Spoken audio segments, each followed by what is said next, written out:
ভাইরে ভাই, আমরা যতই চেষ্টা করি বাংলাদেশের ফুটবল থেকে সিন্ডিকেট দূর করা কোনোভাবেই সম্ভব না। আপনারা হয়তো ভাবতেছেন আমি এই কথাটা কেন বলতাছি। আমি এখন যেই নিউজটা আপনাদেরকে দিব সেইটা শোনার পর আপনারাও বলবেন যে ভাই আপনি সত্যি বলছেন, এই বাংলাদেশের ফুটবল থেকে কোনোভাবেই সিন্ডিকেটটা দূর করা আসলে সম্ভব না।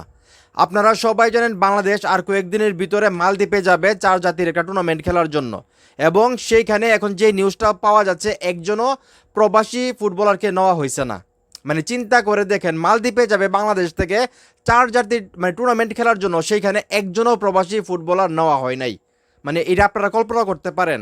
মানে আপনারা আমাকে বলেন, এটা কি আপনারা স্বপ্নে কোনো দিন ভাবছেন যে বাংলাদেশ মালদ্বীপ যাবে 4 জাতির একটা টুর্নামেন্ট খেলার জন্য, সেখানে একজনও প্রবাসী ফুটবলার থাকবে না? আপনারা সত্যি করে আমাকে বলেন, মানে এটা কি সম্ভব? আপনারা ভাবতেছেন যেখানে অ্যাডাম আব্বাস, তারপরে কিউবা মিচেল, ইব্রাহিম নওয়াজ, এই ফুটবলাররা আছে, তাদেরকে অবশ্যই নেওয়া উচিত।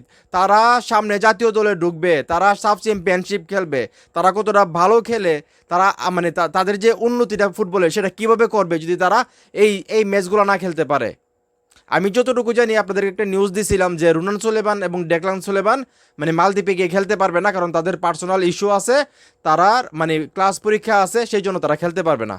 কিন্তু রুনান সুলেমান এবং ডেকলান সুলেমান বাদ দিলাম, এখন যে মানে টিম করা হয়েছে ওখানে 20 জন না 23 জনের একটা স্কোয়াড করা হয়েছে, সেখানে একজনও প্রবাসী ফুটবলার নাই। এবং কোচ, ওনার নাম সম্ভবত মারুফ, উনি সেই সিদ্ধান্তটা নিছেন যে মালদ্বীপে তারা বাংলাদেশের যে লোকাল ফুটবলাররা আছে তাদেরকে নিয়ে খেলবেন। তো চিন্তা করে দেখেন, যেখানে মালদ্বীপে 4 জাতির একটা টুর্নামেন্ট, সেইখানে বাংলাদেশ চ্যাম্পিয়ন মানে হওয়ার জন্য যাওয়ার কথা, সেইখানে একজনও প্রবাসী ফুটবলার নাই। আমি রুনান সুলেমান, ডেকলান সুলেমানের কথা বাদ দিলাম, আরও যারা ফুটবলাররা আছে, কিউবা মিচেলের মতো একজন মানে এত ভালো একজন ফুটবলার যিনি বাংলাদেশের সুযোগই পাচ্ছেন না, ওনাকে এইখান থেকে খেলিয়ে ওনার যে ফর্মটা সেটা আনা উচিত, বা ওনার ফর্মটা এখন আগের মতো আছে কি না সেই সুযোগটা এই এই এই টুর্নামেন্ট থেকে উনি হয়তো বা পাইতো। ইব্রাহিম নওয়াজকে মানে রানিং টাইম দেওয়া হচ্ছে না, এই একটা সুযোগ ছিল ওনাকে খেলানোর জন্য। অ্যাডাম আব্বাস আছে, আরও অনেক ফুটবলার আছে যারা নতুন নতুন বাংলাদেশে আসতেছে, অলরেডি পাসপোর্ট পেয়ে গেছে। তাদেরকে যদি আসলে এই 4 জাতির টুর্নামেন্টের সুযোগ না দেওয়া হয়, সামনে হামজা চৌধুরীরা সাফ চ্যাম্পিয়নশিপ খেলবে জাতীয় দলের, সেখানে তো তাদেরকে সুযোগ দেওয়া হবে না। তাহলে তারা সুযোগটা পাবে কি করে? প্রবাসী যে ফুটবলাররা আসতেছে তারা মানে ভালো খেলবে না খারাপ খেলবে, তাদের স্কেল কতটুকু, মানে তাদেরকে যদি আমরা এইভাবে খেলাইতে না পারি, তাহলে আমরা বুঝবো কি করে যে তারা ভালো খেলবে না খারাপ খেলবে? মানে মানে এখন যে দলটা যাইতেছে, হ্যাঁ মানে অলিম্পিকের যে দলটা, এটার কোচ হলো, ওনার নাম সম্ভবত মারুফ। উনি সিদ্ধান্ত নিছে যে উনি কোনো প্রবাসী ফুটবলার নিয়ে মানে মালদ্বীপে খেলতে যাবে না। উনি বাংলাদেশের যে লোকাল ফুটবলাররা আছে মানে তাদেরকে নিয়ে টিম বানাইছে, তাদেরকে নিয়ে খেলতে যাবে।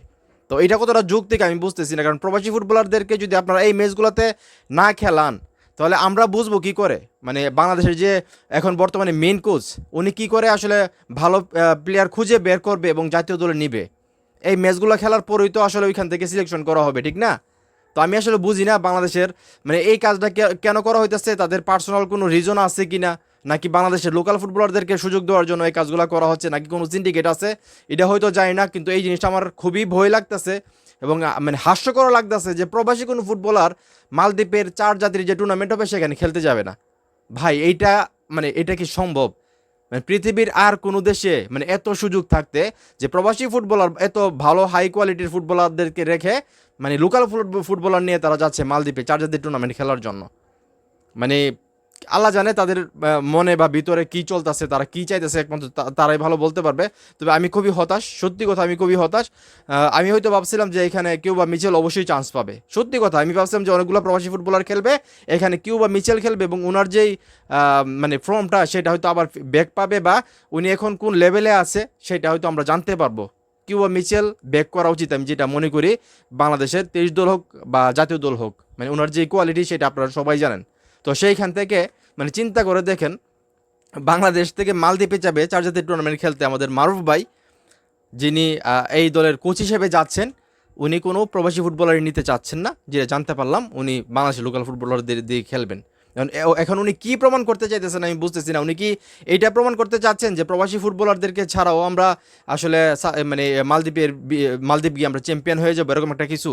মানে উনি যদি সত্যি সত্যি চ্যাম্পিয়ন হয়ে যায়, তখন কি উনি বাংলাদেশে এসে বলবে যে আমাদের প্রবাসী ফুটবলার দরকার নাই, হামজা চৌধুরীকে ইংল্যান্ড পাঠাই দো, সুমিত চুমকে পাঠাই দো, ফাহমিদুলকে পাঠাই দো, আরও যারা আছে তাদেরকে পাঠাই দো, কারো দরকার নাই, আমরা লোকাল ফুটবলার দিই আমরা এশিয়া কাপ জিতবো, আমরা বিশ্বকাপে যাব, এরকমটা বলবে কিনা, নাকি উনি টমাস ডুলিকে মানে সরিয়ে দিয়ে আসলে উনি হেড কোচের দায়িত্ব নেবে মারুফ ভাই, মানে আমি কোনো কিছু বুঝতেছি না। তো যাই হোক, এখন এই মুহূর্তে যারা আমার এই ভিডিও দেখতেছেন, আপনারা কখনো স্বপ্নে কল্পনা করছেন যে বাংলাদেশ মালদ্বীপে যাবে মানে অলিম্পিক দল নিয়ে 4 জাতীয় টুর্নামেন্ট খেলার জন্য, সেখানে একজনও প্রবাসী ফুটবলার থাকবে না? এটা কি আপনারা কল্পনা করছেন? সেটা অবশ্যই কমেন্ট করে জানাবেন। এবং কেন আমাদের মারুফ ভাইয়া, বাংলাদেশের এত বড় একজন লিজেন্ডারি কোচ, উনি কেন এই সিদ্ধান্ত নিয়েছেন যে উনি আসলে কোনো প্রবাসী ফুটবলার নিয়ে মালদ্বীপে যাবেন না, উনি লোকাল ফুটবলার নিয়ে মালদ্বীপে যাবেন? ওনার চিন্তা ভাবনাটা কী হতে পারে সেটা অবশ্যই যদি আপনাদের মানে আসলে বুঝতে পারেন, সেটা অবশ্যই কমেন্ট করে জানাবেন। আর ভিডিওটা যদি ভালো লেগে থাকে অবশ্যই শেয়ার করবেন।